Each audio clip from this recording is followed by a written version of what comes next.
You are getting ready to listen to the voice of Dr. Rhadi Ferguson, 2004 Olympian, four-time national judo champion, Brazilian jiu-jitsu black belt, author, speaker, and coach. We record. No, we record right now. I don't want to hear nothing. I don't want to hear nothing. Now tell the people what podcast you got. The Futurist, tell them what you got. The Black Futurist, which actually is an incredible podcast that you've been on, but of course we've done several podcasts together. We did the Super Fantastic Show. You've been on Coach B Daily, but currently it's the Black Futurist. Welcome aboard. What's going on, my good friend, Dr. Rhadi Ferguson, four-time national judo champion, 2004 judo Olympian. So let me tell you something. Listen, and you all know me. I'm the host of the Coffee with Rhadi. I don't know if it's a joint simulcast. I don't know how we're gonna do it, but I do know this. We need to talk about it RAT right now because Will Smith is walking up and getting on the stage and slapping the SHIT out of people. Okay. That's what he's doing. Mm-hmm. And Mike Tyson has turned around on the airplane and has right. Let's just skip to the point. I don't want to say the word assaulted, but that's going to be the word that's used. So let's say and assaulted a man on the airplane. Now here's the thing,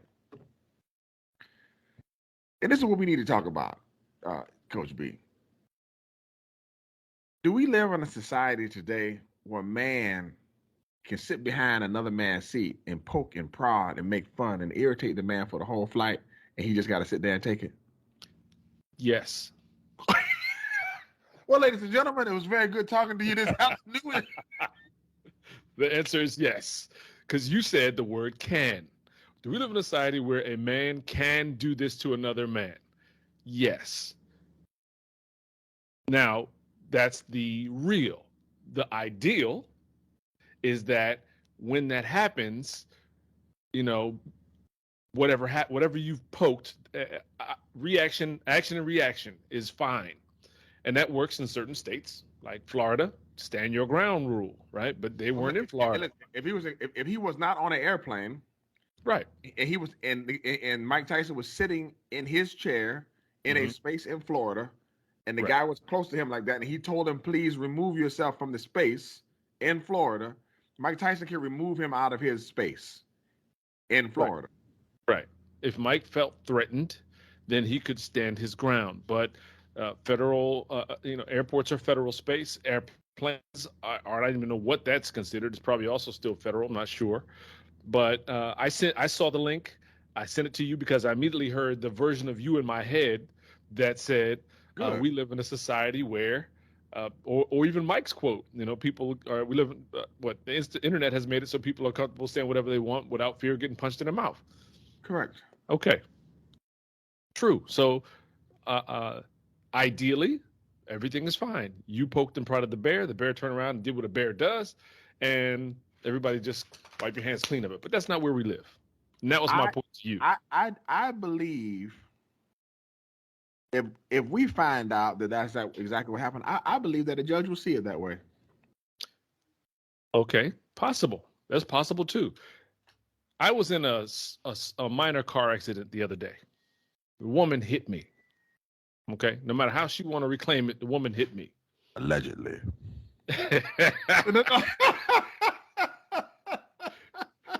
So you got to.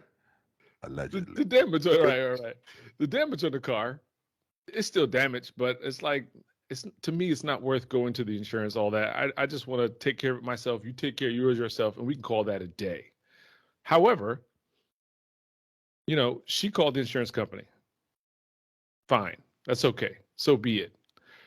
There's no scenario in which us getting into this accident is going to save us time, is going to be convenient. There's no convenient time to get a flat tire or get into a car accident. So I'm already losing. My point is, even if a judge says, hey, Mike, you're off, Mike's going to incur, who knows, hundreds of $1,000s of of lawyer fees. The other guy is going to also incur lawyer fees, and the winner is probably going to be able to get a judgment against the other one for lawyer fees. This other guy, even though he's flying in first class, we don't know what his money's like. You know, even if Mike wins the way you say, he still has to go through the inconvenience that I had to go through in that car accident. I was planning on going from A to B. Like Mike was planning on flying from San Francisco to wherever he was going, and he had to get off that plane. So already he's lost. And that's before we even get to the point where you're talking about court. He's got to, in order to get to court, you got to have an attorney, which means you got to pay and you got to spend time. And that's a loss. I think the difference in the two scenarios, equations, if you will, because one is missing a variable. It's the variable of incitement. Mike was trying to bring order to a situation that was already disordered. He already felt like he was being inconvenienced. Now, you made a great point, which is what put us on this call, and I want you to say the point. Okay. First of all, let me stop for a second because your Wi-Fi is jacked up. Now, I want to make sure that we have a solid signal because we're going to do this conversation. So, say something now. Just we'll have to edit this part. Say something. Let me make sure I still got you. Now, I'm not editing this part because I want to let it be known that this is not the first time that we've gone through this conversation, and it's always the assumption that it's my goddamn Wi-Fi, and it's not. It's it's not B's Wi-Fi, and I don't like I don't like it. I don't like it. I'm going to send you a screenshot. I want you to take this screenshot. I want you to post it wherever. It's going to show you my upload and download numbers, and all your audience is going to be like, "Wow, it definitely is not his." Fake news. All right, so here was my point. Here's my point to you in text. You can say that about anything now. Anybody brings up a point. Exactly. Right. Exactly. Which is a whole commentary on the audience itself. Oh my. You know. Yeah. Cheese on bread. Here's my point to you. In our text stream, I said Mike is known to the world for violence. That's what he does. That's what he's known for. That's what he's known for. He does other things. He has a great podcast. He owns marijuana businesses.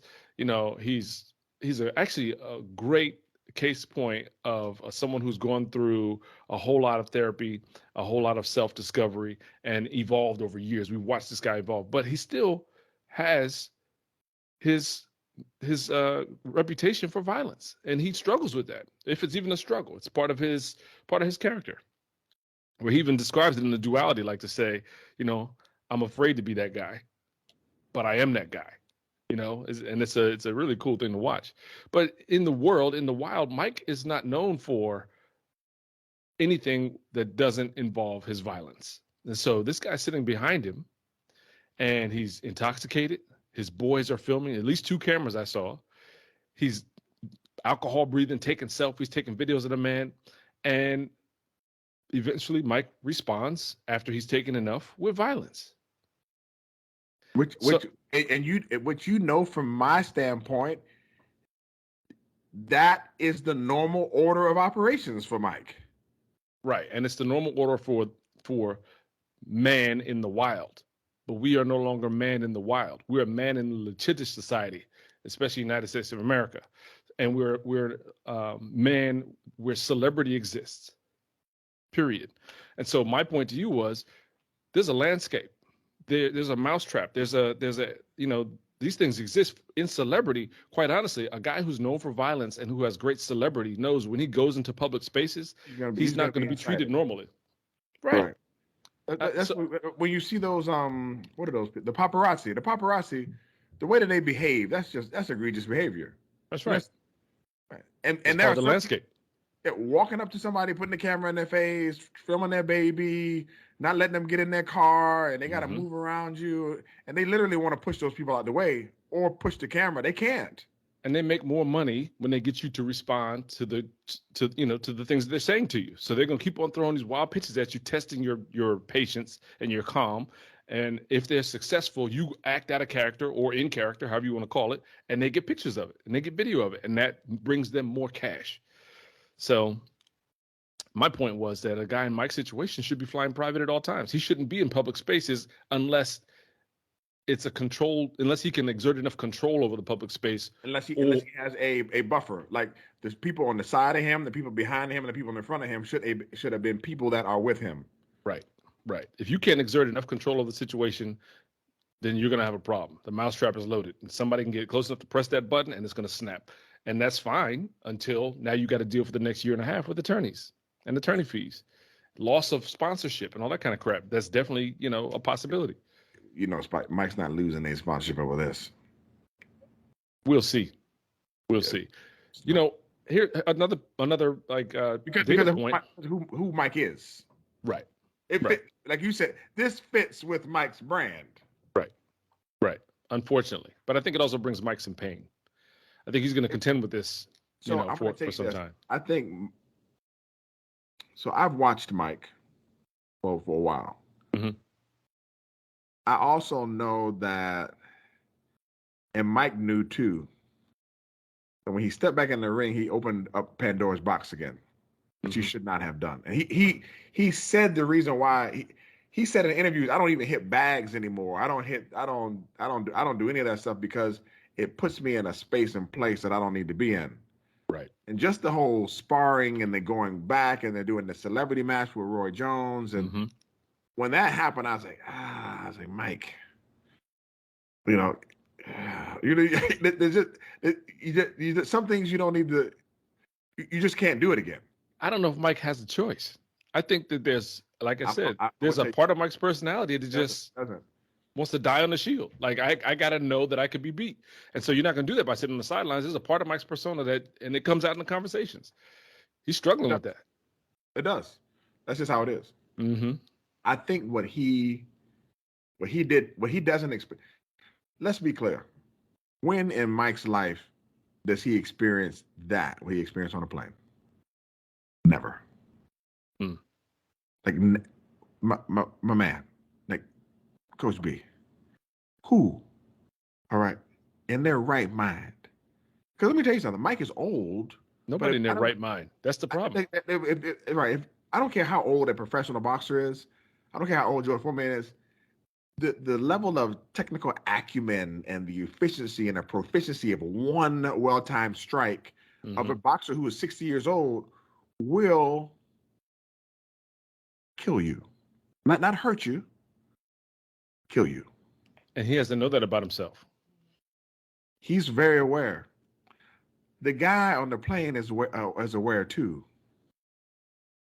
But as you said, maybe he's not in his what? His right mind. So to that point, I think Mike experiences this way more than you would think. I think that, the word never is actually wrong. A month ago, there was a report of Mike was in a comedy club in LA. And some amateur boxer comes up to him, getting all in his face. Mike's in the audience at a comedy show. The guy gets in his face and he's like, Mike, I just need you. A fight with you would make my career. I need you. And Mike is tolerant as heck. You can see the video. They usher the guy away from Mike. Like the security ushers the guy away from Mike, and the guy pulls out a pistol in the comedy club. This is not a never situation. Mike, in Mike's persona, the world around Mike is one where somebody always wants something from you, and you've always got this violence with you, and so it's a mousetrap. And I feel sorry for the guy because can't go anywhere. You can't go anywhere, and you got to know that you can't be on a commercial flight. Look at all these cryptocurrency billionaires, man. You can't even be in first class. A classless dude could sit behind you and get as many free drinks as he wants and start whispering in your ear. A classless dude could be in first class. Sitting right behind you, right behind your celebrity rich Mike Tyson, whispering in your ear with alcohol breath, taking selfies with his man across the aisle. That's what happened. It's a bad thing, but it's the landscape. You got to know that. You got to navigate that.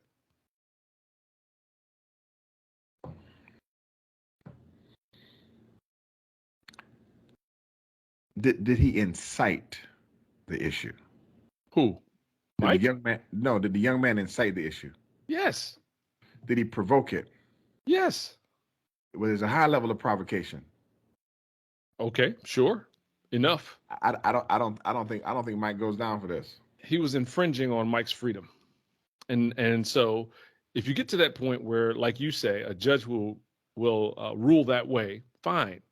But you're not going to not lose money, and you're not going to not lose Right. time.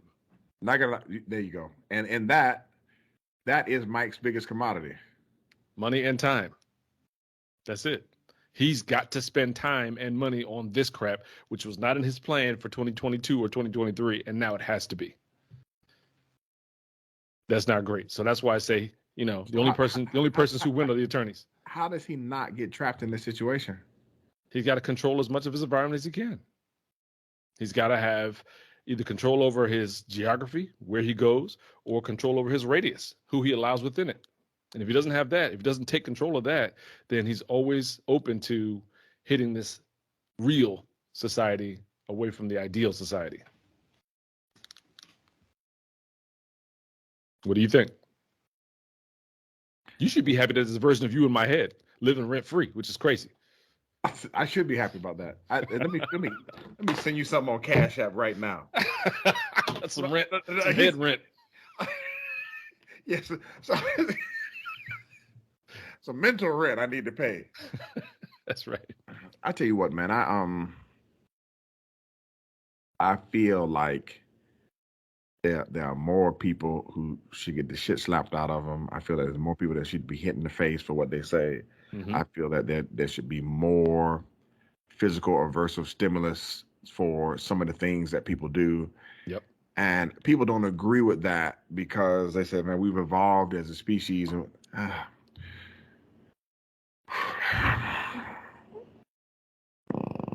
No, we haven't. No, we haven't. If that was the case, we wouldn't be dealing with the situation in Ukraine and Russia. Mm-hmm. I told my students, because people used to say this to us when we were growing up. When I mean my students, I run a martial arts facility. I teach low grade violence. Low grade. Mm-hmm. People said it takes two people to start a fight. No, it takes two people for peace, my man. Mm. That's true.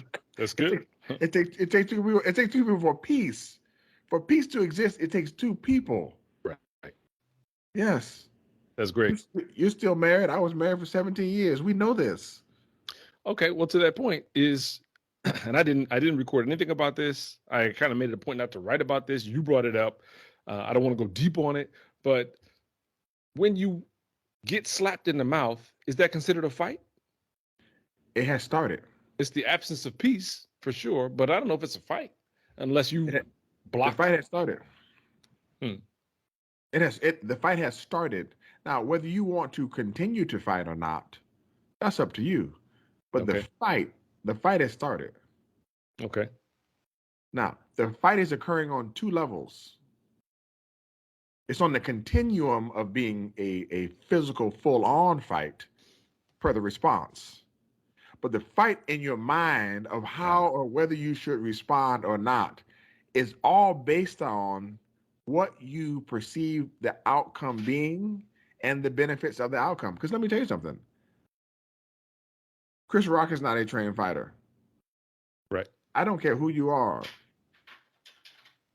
You could be anybody. You could be your wife. You can be a small child. If you sneak up on Floyd Mayweather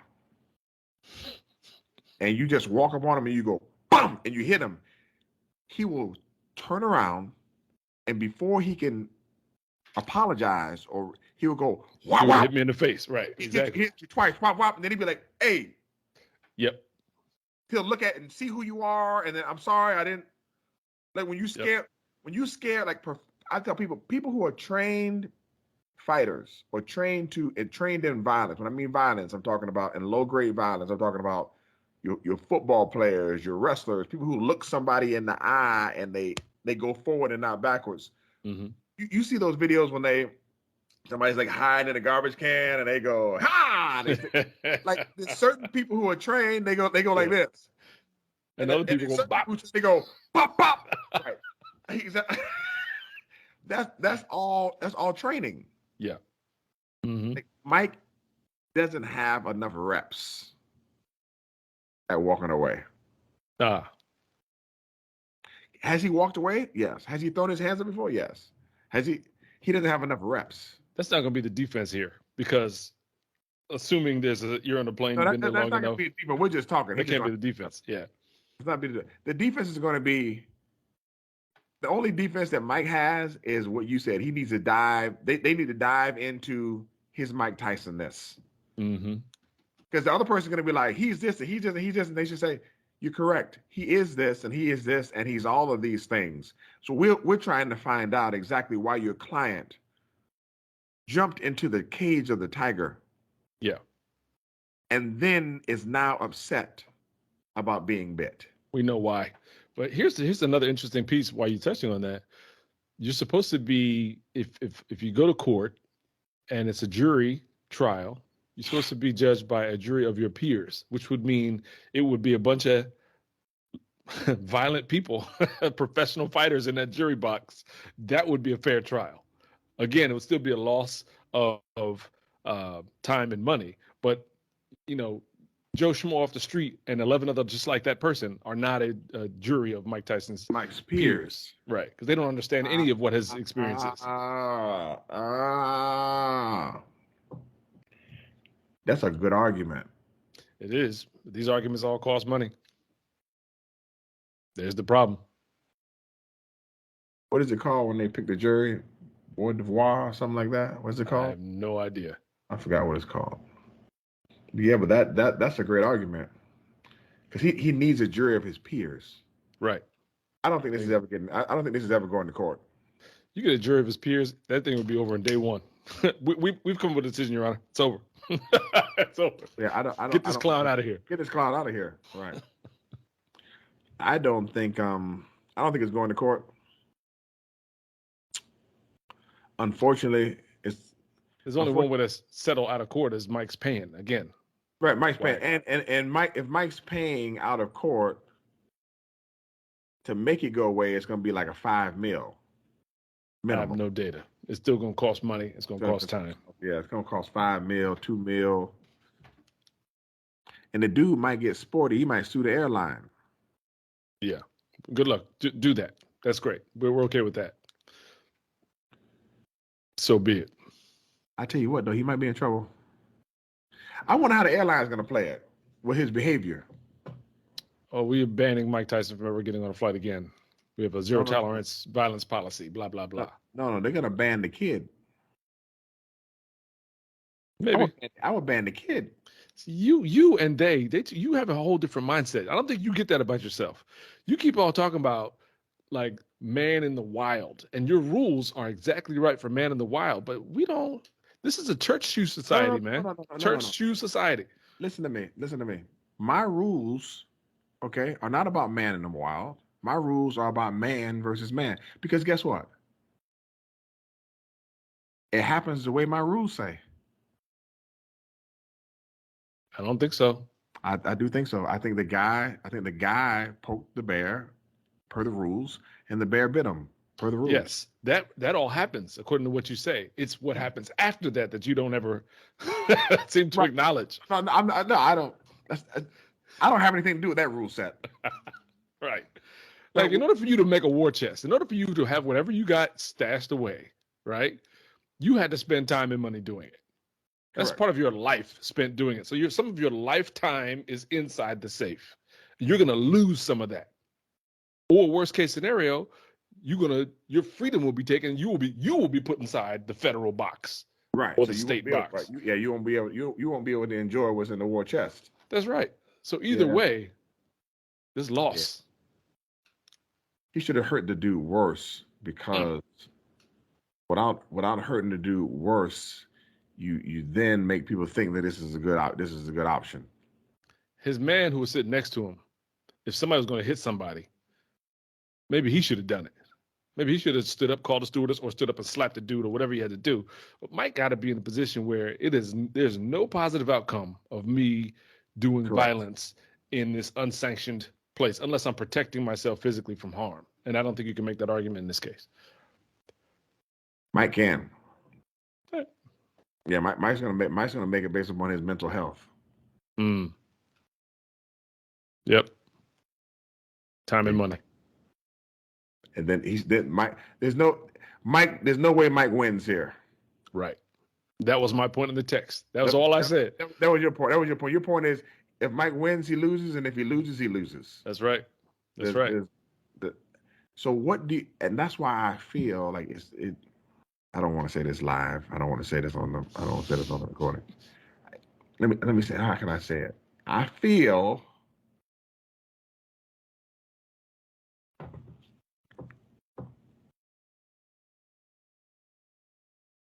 So I watched a video recently where these people got on the court and they jumped the ref. Okay. Basketball? Right? Yes, it's a basketball game. The people jumped the ref. Yeah. I guess they felt like the ref made a bad call. Mm-hmm. Bad calls happen.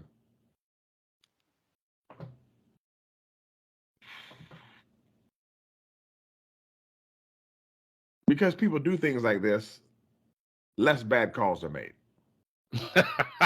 I don't agree. I don't agree. Listen, I don't agree. Listen, what, Coach B, I tell you where you won't make no bad call. You want to know where you won't make no bad call? That's horrible. Listen, in the soccer World Cup, my man, listen, you tell me, Coach B, tell me what happens to the referee. What would happen to the referee if he made a really bad call in the World Cup for soccer? I think he need to live. He's every ref in the World Cup should be from a different country, first of all, because if you're in the country where you're playing, they're gonna tear your house down. Your house. Get it. Yeah. Yes. Right. It's religion. Soccer's religion. Got it. Yes. Crazy. If judo. It is crazy. It is crazy. Judo is a martial art in which people can protect themselves, and it's also judo exists as a sport. Yes, sport. And there's the difference in what we're talking about. In the protect yourself world, anything goes. You were prompted, you responded in kind.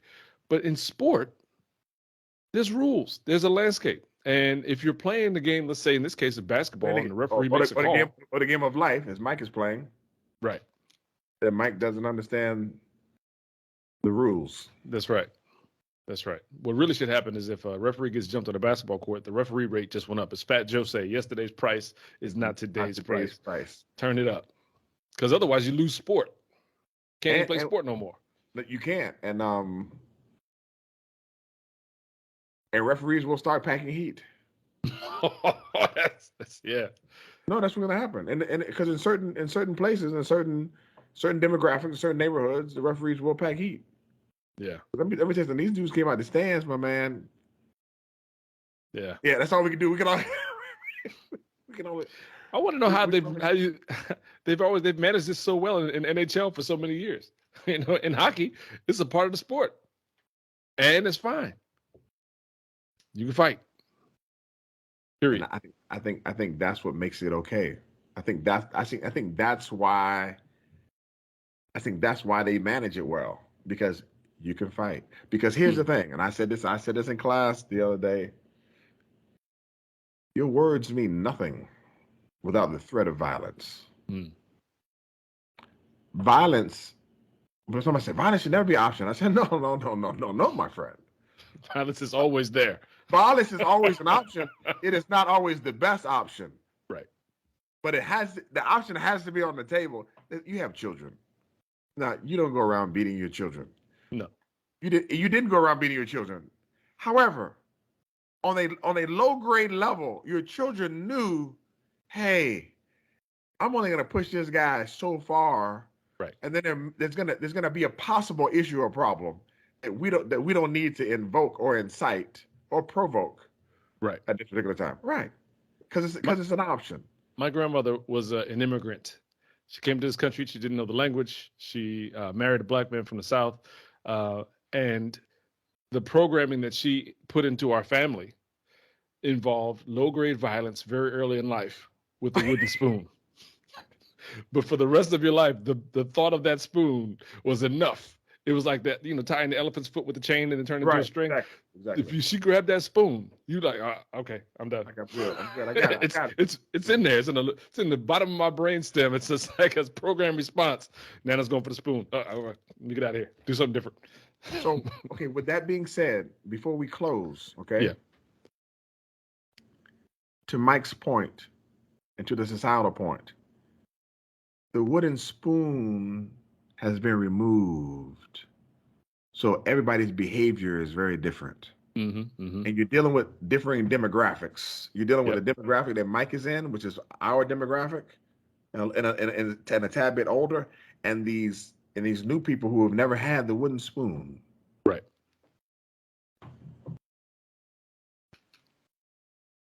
Where the sand meets the ocean, there's violence. These things won't go smoothly. There'll be hiccups.